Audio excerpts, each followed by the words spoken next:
YouTube. Eu vou começar esse vídeo fazendo a floresta assombrada. E galera, eu vou mostrar a floresta pra vocês.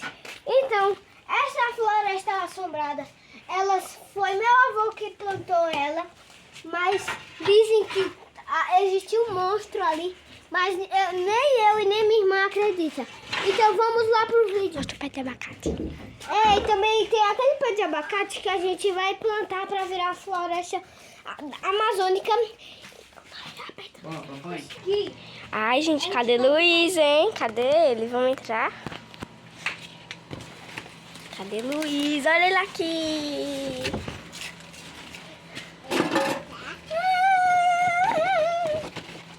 Ai, tá me olhando. Meu Deus, tem alguma coisa aqui.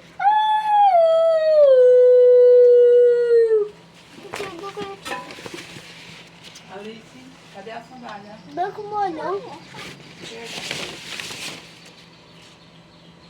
Fala, Luiz. Aí ela tem uma... Tá.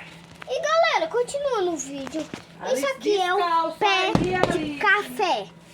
E você acha que isso não é um pé de café? É claro que... Continua do pé de café? Olha, galera, o pé de café. O que foi isso? Sai daí, Mayra. Vai derrubar essa tábua, Mayra. Caiu no vídeo. Tu ouviu, Luiz? Bora, Mayra. Bora, Mayra. Fica fazendo...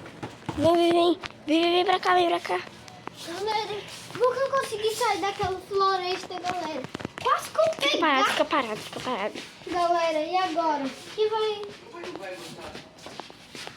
Bora tomar banho, mamãe. Vamos tomar banho? Gente, a gente vai tomar banho e depois a gente volta.